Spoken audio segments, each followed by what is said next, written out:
Assalamualaikum warahmatullahi wabarakatuh. Selamat datang di Praktikum Pemrograman Terstruktur Laboratorium Komputer Terpadu Fakultas Ilmu Komputer Universitas Muslim Indonesia. Pada video kali ini, kita akan membahas modul keempat, yaitu tentang perulangan. Jadi, apa sih itu perulangan? Perulangan atau biasa juga disebut sebagai looping adalah instruksi khusus dalam bahasa pemrograman dan algoritma yang digunakan untuk mengulang beberapa perintah sesuai dengan jumlah yang telah ditentukan. Misalnya saya berikan contoh, kita ingin menampilkan kalimat tutorial C++ sebanyak 10 kali. Nah, apakah yang akan kita lakukan? Mungkin bisa saja kita menggunakan cout sebanyak 10 kali seperti berikut. Kemudian kita jalankan. Nah, tampil kalimat tutorial C++ sebanyak 10 kali. Dengan menggunakan cara ini tentu saja itu boleh-boleh saja, akan tetapi bagaimana kalau misalnya kita ingin menampilkan tutorial C++ sebanyak 1000 kali? Kalau menggunakan cara ini tentu akan lebih ribet karena kita pasti akan capek mengetiknya sebanyak 1000 kali dan banyak sekali baris program yang dibutuhkan. Nah, disinilah pentingnya kita menggunakan yang namanya perulangan. Jadi, perulangan itu bisa mempermudah pengerjaan program dan mempersingkat instruksi program kita. Instruksi program yang seharusnya ditulis dengan jumlah baris yang banyak bisa dibuat lebih singkat. Misalnya yang awalnya butuh 1000 baris, bisa kita persingkat lagi menjadi 3 atau 5 baris saja dengan menggunakan perulangan. Baiklah, sebelum saya ubah program tutorial C++ ini menjadi bentuk perulangan, saya akan memperkenalkan 3 jenis perulangan ini, yaitu ada for, while, dan do while. Pertama kita ke perulangan for. Jadi apa sih itu perulangan for? Perulangan for bisa dikatakan sebagai perulangan yang sudah diketahui jumlah atau berapa kali nanti prosesnya akan berulang. Untuk bentuk umumnya ada for, di dalam parameter ada inisialisasi, kondisi, dan counter. Inisialisasi itu pemberian nilai awal, kondisi itu yang akan menentukan apakah perulangannya berlanjut atau berhenti. Kemudian ada counter, kita bisa menggunakan increment dan decrement. Kemudian di dalam for ini bisa ada perintah yang akan diulang nanti atau blok yang akan diulang.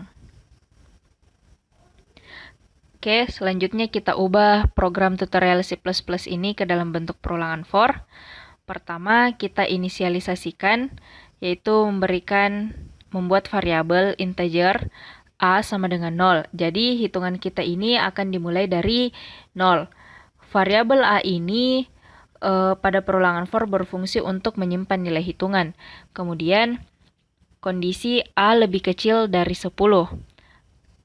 Karena kita mau menampilkannya nanti sebanyak 10 kali, jadi kita berikan A lebih kecil dari 10. Kemudian counter, kita menggunakan A++.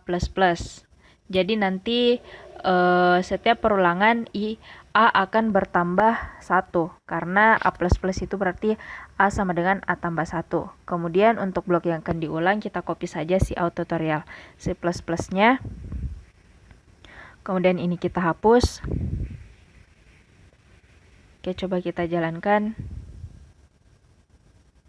Nah, jadi tampilannya sama seperti tadi, yaitu cout tutorial C++ banyak 10 kali. Jadi yang awalnya kita membutuhkan 10 baris program, sekarang kita hanya butuh 3 baris program saja. Baiklah, selanjutnya saya jelaskan tentang alur dari perulangan for itu sendiri. Pertama, integer A sama dengan 0. Jadi nilai awalnya adalah 0, kemudian diperiksa kondisinya apakah A lebih kecil dari 10. Kalau ya, maka tampilkan tutorial C++ and line. Kemudian setelah itu kita ke bagian counter A++, berarti nilai A sekarang adalah 1 karena A sama dengan 1 tambah 0 tambah 1. Kemudian ke kondisi. Jadi untuk inisialisasi itu sudah tidak diperhatikan lagi atau sudah diabaikan.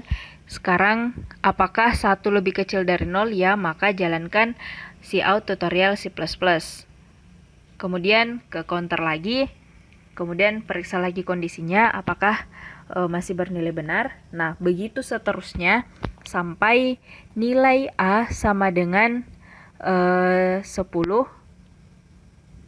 Kalau misalnya nilai A sama dengan 10, diperiksa kondisinya apakah A lebih kecil dari 10, tidak, maka cout tutorial tidak dijalankan lagi atau artinya keluar dari perulangan for. Oke.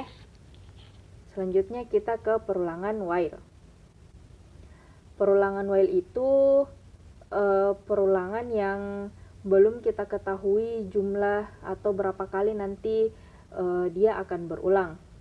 Untuk bentuk umumnya, pertama ada inisialisasi, kemudian while, ada kondisi, buka kurung, tutup kurung kurawal. Kemudian di dalam perulangan while-nya,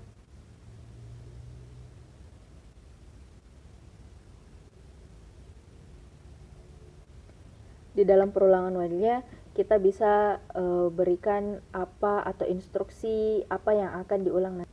Langsung saja kita contohkan, misalnya untuk inisialisasinya saya berikan char ulang sama dengan Y. Berarti nilai awal ulang adalah Y. Kemudian while kondisi, untuk kondisinya yaitu ulang sama dengan Y. Langsung saja kita berikan contoh, misalnya untuk inisialisasinya kita berikan char ulang dengan nilai awal yaitu Y. Kemudian untuk kondisinya ulang sama dengan Y. Kemudian cin ulang.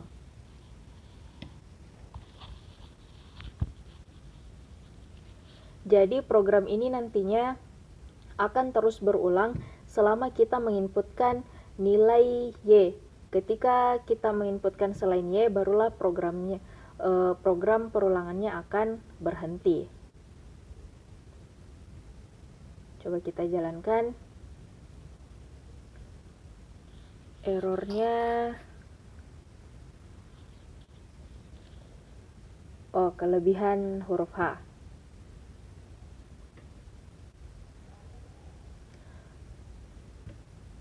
Oke, di sini kita harus menginputkan nilai. Coba kita inputkan Y. Nah, ketika kita input T, maka programnya berhenti atau keluar dari perulangan while.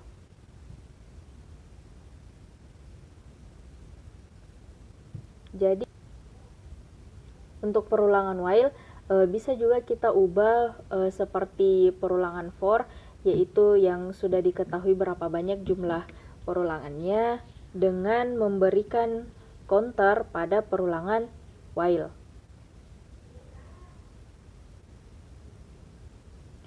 Oke, coba kita ubah yang perulangan for ini menjadi bentuk while. Untuk inisialisasinya kita ganti menjadi integer A sama dengan 0. Kemudian untuk kondisinya kita berikan A lebih kecil dari 10. Kemudian cout tutorial C++ kita copy saja. Kemudian kondisi. Ininya kita beri tanda komentar dulu.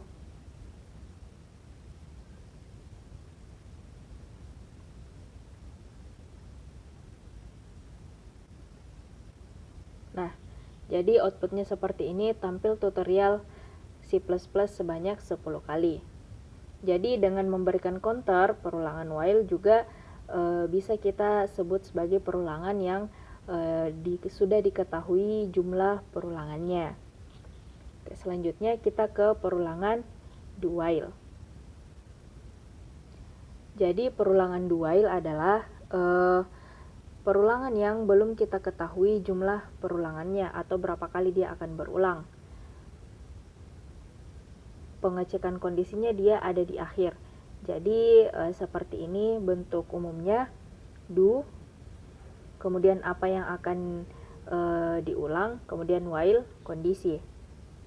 Jadi perulangan do while itu dia akan melakukan perulangan sebanyak minimal 1 kali terlebih dahulu, lalu mengecek kondisi yang ada di dalam kurung while. Jadi walaupun nanti kondisinya bernilai salah, pasti perulangan akan terjadi sebanyak 1 kali. Oke, contohnya, misalnya kita berikan inisialisasi char ulang sama dengan Y, kemudian blok yang akan diulang kita berikan cout input, kemudian in ulang. Untuk kondisinya kita berikan ulang sama dengan Y. Jadi program ini sama seperti program while yang pertama tadi. Ketika kita menginputkan Y, maka programnya akan terus berulang. Ketika kita menginputkan nilai selain Y, maka programnya akan berhenti.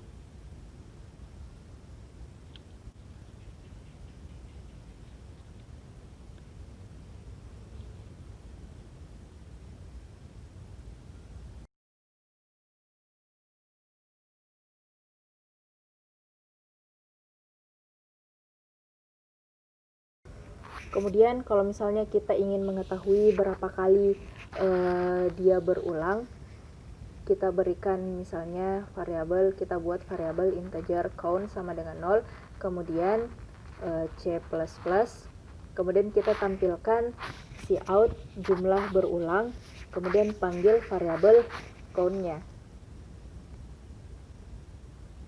Jadi nanti di sini akan tampil berapa kali perulangannya berjalan.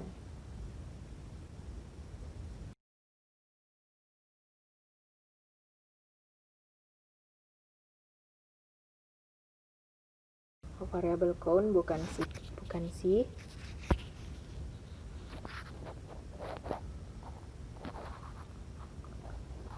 Oke, coba kita inputkan Y, kemudian kita input I.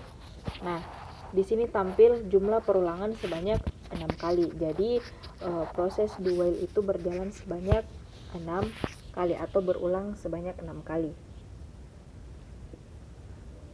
Nah, selanjutnya selain perulangan for, while, dan do while, ada juga yang namanya nested loop atau perulangan bersarang, sama seperti dengan percabangan. Kan sebelumnya ada percabangan bersarang. Untuk perulangan ada juga perulangan bersarang, yaitu di dalam perulangan ada lagi blok perulangan yang lainnya. Entah itu for di dalamnya ada while atau do while, atau while di dalamnya ada for. Begitu seterusnya, jadi tergantung dari apa yang ingin kita buat. Oke, di sini saya akan contohkan seperti apa sih perulangan bersarang itu.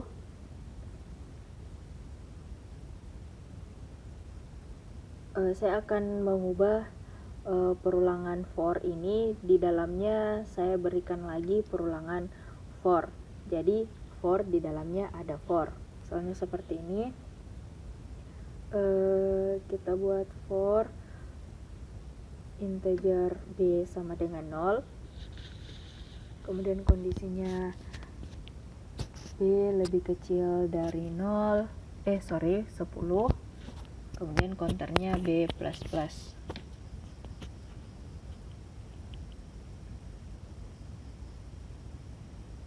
Kemudian cout kita mau tampilkan nilai A dan nilai B, yaitu perulangan ke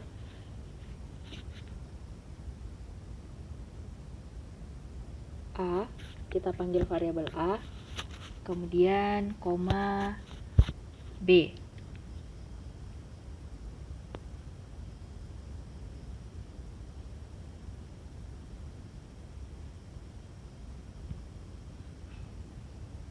kita jalankan. Nah, outputnya seperti ini, jadi tampil perulangan ke 0,0, 0,1, 0,2, begitu seterusnya.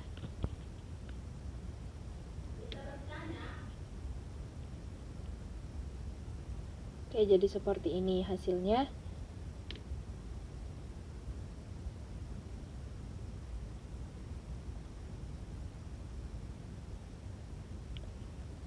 Jadi perlu diingat teman-teman bahwa perulangan bersarang itu tidak hanya for di dalam for, tetapi bisa saja for ada di dalamnya while ataupun do while. Nah, untuk perulangan for bersarang ini, jadi akan diselesaikan terlebih dahulu perulangan yang ada paling dalam, kemudian baru diselesaikan perulangan yang paling luarnya. Nah, mungkin cukup sekian untuk video hari ini. Cukup sekian. Assalamualaikum warahmatullahi wabarakatuh.